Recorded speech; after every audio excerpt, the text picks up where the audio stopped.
Welcome in, everybody. Welcome to the first ever bunker episode. Here we are in the nuclear bunker, the newest studio. So welcome to Friday. Here is today's Friday Flash. Everything you need to know about crypto, Bitcoin, Ethereum, stock market updates, tax updates, and a whole lot more. So without further ado, let's jump right in. Quick disclaimer, of course, everything included here is not financial advice. And by the way, I know some of you like my artwork, and I'm going to showcase lots of new art. I just need to figure out how to attach a painting to solid concrete bunker because nails don't go into concrete. Anyway, off to the races. In math we trust, as always. Let's jump right in and talk about the 10-year Treasury. The 10-year Treasury has been wreaking a little bit of havoc with the markets. People are getting nervous. Many people are saying it could be going to 2%. And it's causing a move out of highly volatile, highly overvalued technology into other names like large cap names, big blue chips. So we're not sure where this is going to go. I think if the 10-year Treasury does go to 2%, it will impact other foreign currencies. It'll also make the debt toll for the United States extremely expensive. So I think there will be some manipulation as well to make sure that they can keep that interest low, because otherwise it'll be very expensive for the US government to go forward. Just my take. Anyway, that's causing some of the rattle after the rebound yesterday to today. Now, here we have some news out of Europe. I will not mention her name, but obviously I'm not a big fan of people that say silly things or are corrupt. Anyhow, the European Central Bank will not be outdone or outspent. They coincidentally came up with a budget of 1.85 trillion to basically buy treasuries, the European flavor of stimulus, which is about 2.2 trillion US dollars, which is bigger than the US 1.9 trillion. And the other funny thing about this as well is the ECB estimates of inflation. They already can nail inflation for this year and next year. And they say inflation will not be above 1.5% in Europe for the whole of 2021 and even lower in 2022. So somebody's not calculating the right numbers, because how can you print so much money and not have inflation? Who knows? Maybe it is modern monetary policy, modern monetary theory. We'll see where this all goes, but I have a lot of friends in Europe. I know things are getting very expensive over there very quickly. So happy anniversary. Exactly 1 year ago today, Bitcoin fell down to $3,775 and Ethereum fell down to $100. So if you had the courage to jump in and grab some, I'm smiling because it was a great time to buy, and I like to buy the dips. Bitcoin is up nearly 1,400% and Ethereum is up 1,750%. So again, some people say you can't buy bottoms, buy dips, but I'm always of the opinion, if you have the conviction and courage and you can understand charts, it's not that hard to identify when things bottom out. But in today's world as well, you've got a very small window of time to be able to do that. So again, always have some powder dry in case something like that ever happens again. Again, I doubt it, but anyway, we'll talk more about that later in this actual session today. In Ethereum news, this is also kind of interesting. A lot of people have been pinging me over options expiration on March 26th around Bitcoin. But more importantly, I want to talk about Ethereum. Because if you look at the amount of contracts that were purchased, I put this little graphic together to try to give you an insight into the head of how an options trader may operate and how maybe they use technical analysis to estimate where they should place their bets. So if you look at this chart here, you can see the channel for Ethereum where it shot all the way up above $2,000 a coin. Maybe the traders were thinking at the time, okay, I can very easily see Ethereum, as long as it continues this trajectory, to go to 2,600 plus. And as a result, a lot of options traders made bets with strike prices between $2,240 and $3,500 in Ethereum. 96,000 contracts worth, which is $172 million bet that they placed down. Now, either somebody is going to lose big, or a whole bunch of people will lose big, or Ethereum needs to gain 25% in the next couple of weeks. So the question is, what's going to happen? Either way, I think either Ethereum makes a big move. I don't think it can make that type of move in 2 weeks. And also these strikes are so far out of the money, I don't think they'll bring about much volatility. So not too concerned there.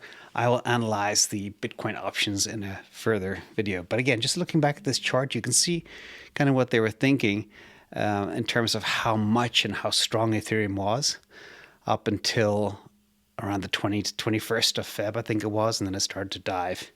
And there's a great buying opportunity down here when it went all the way down to 1200. So that's a little bit of Ethereum.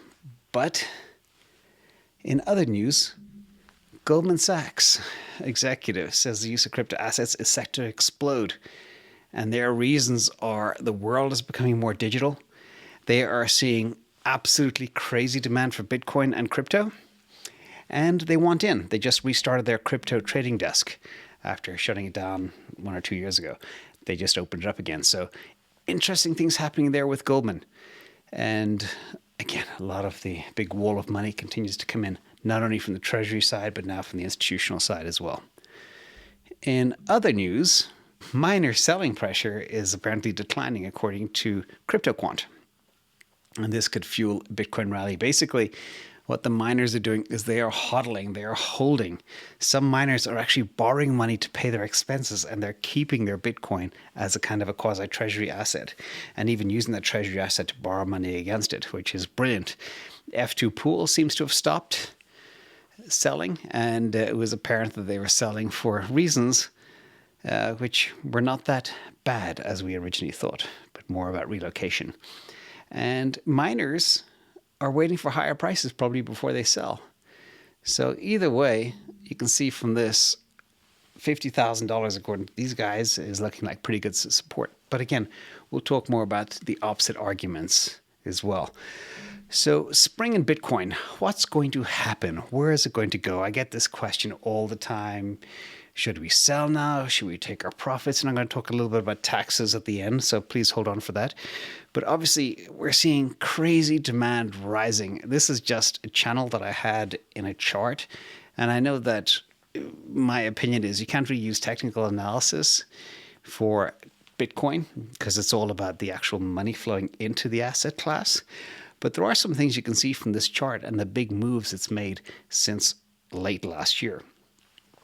Basically, it's moving beautifully up this range. You saw two big dips at the bottom of the range, 30,000 and 43,000. And you saw two big peaks, 42,000 and 58,000. Now, some people are calling the 58,000 level to be a double top. Other people call it a teacup. I think, according to me, and I tend to deviate from the typical pack out there, I see 54,000 as a solid support level right now based on, the type of action we've seen lately. And I see things continuing upwards from here. A lot of people are talking about 60K, 66K, 72K, 77K. Somewhere in that range we could go to in spring. And another quick look at the chart. I put a little spaceship there just to signify where the overall trajectory is.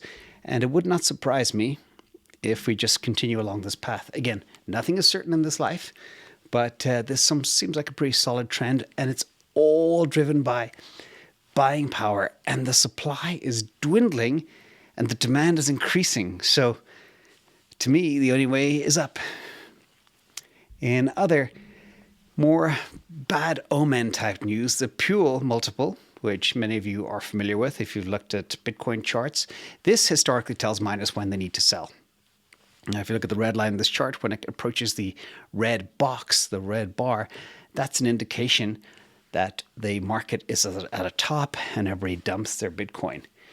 And now, I think because of where we are, because again, the demand that's there and the scant supply and the fact that the miners are now hodling more than ever before, I don't know if this is still as valid as it used to be in the past. In addition, the impact of the miners being able to influence markets is less because of the institutions that are in there and the halving effect and a whole host of other reasons. So we'll see if this Puell multiple is still valid 3 to 4 years from now. My money would be it'll become less valid. Of course, we might get tops. If you go back to the chart here a second, you will see that in some cases it went above 10.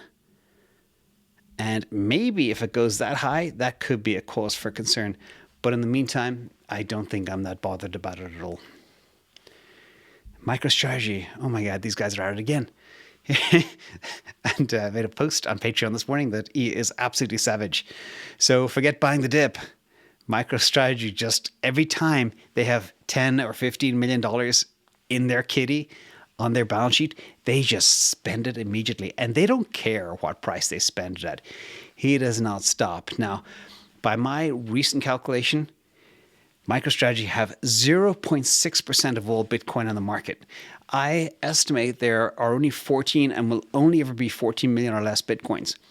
And because they have over 91,000 today, I think he's going to own 1% of all Bitcoin as quickly as he can. He would need to have 140,000 coins for that to happen. And I think that's his goal. And it wouldn't surprise me if he gets there in the next 1 or 2 years, provided he can still afford them and he can still borrow money. So this MicroStrategy play is genius. And some people say it's crazy. Some people hate MicroStrategy because of what they're doing. You know, it's getting away from their core business, but it's really turning heads. And I like it. So women in crypto. In other great news, investment apps typically are made up of 76% males. And sadly, 3/5 of all women have never invested in stocks, options, bonds, or crypto. However, according to Robinhood, the number of female crypto traders has gone up 7-fold in the last year. That is incredible. Now, when I started my little channel back in December, I started about 98% male, then I hit 96% male, 94% male. And today, if you look at these numbers very carefully, right now today, the fresh numbers, we are 9.4% female. And I hope there'll come a day where we can be 50-50 because we need more women in the space. And the women are very smart and calculating as well. So congrats to all the women out there and help me change these ratios here. Let's make it more equal as we go forward.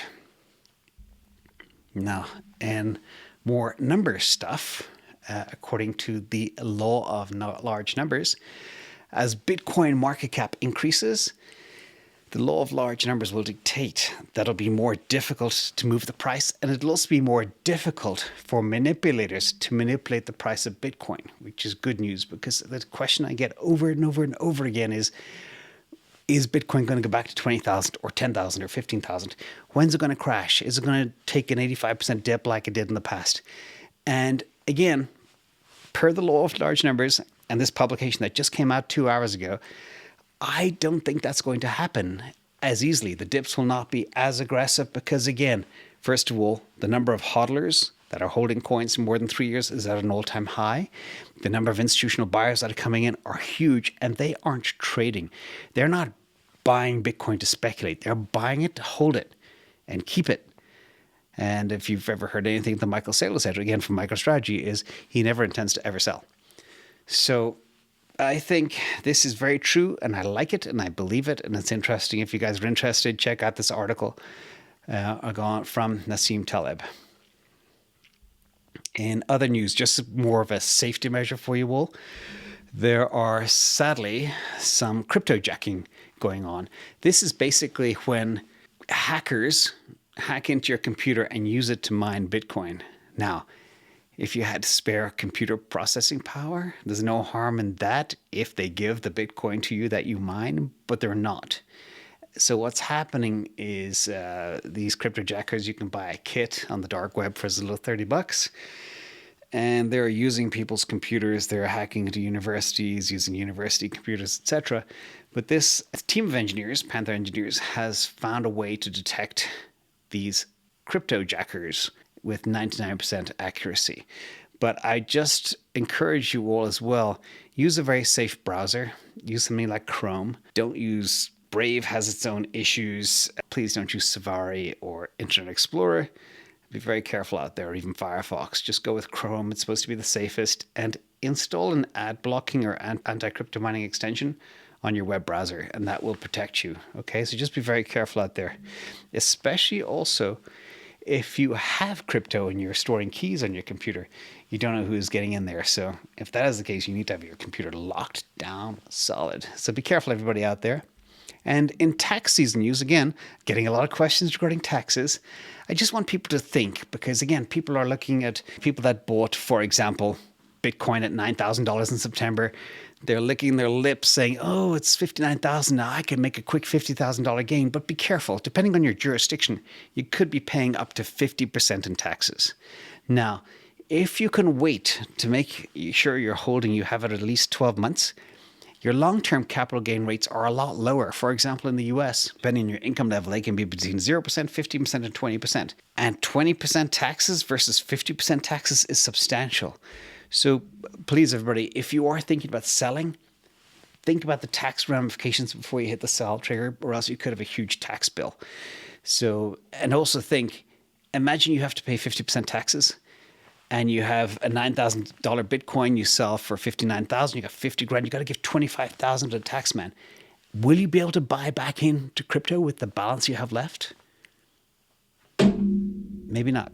So you're betting on a very huge dip, and because of what I said in the previous slides, that may not happen. We may not have those huge dips like before. And I know many of you have been around, 3 years ago and saw some severe gyrations, but don't expect them to happen again. Okay, quick conclusion.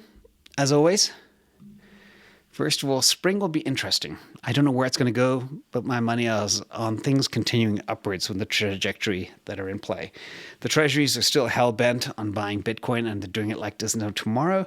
Money printing is global. Between the US and Europe right now, that's over 4.1 trillion in new money that's been printed in a week. That is huge. Don't trust the CPI numbers, not from Europe, not from the US. They are not true. March options expiration will be interesting. Keep an eye on that. Plan for taxes. If you're thinking about selling, be careful. Make sure you do your tax calculations first. And this is not tax advice. I'm not a tax accountant. And the ladies are coming, which is great news. Welcome aboard, ladies. Come on in. For anybody who wants to learn more, please join the Invest Answers Patreon community. We have a blast in there every day, sharing lots of great ideas, and the people that are there are fantastic. So big thank you to everybody who's part of it. And if you like this type of content, hit the like, subscribe if you haven't already. Thank you all. Happy Friday. Be safe.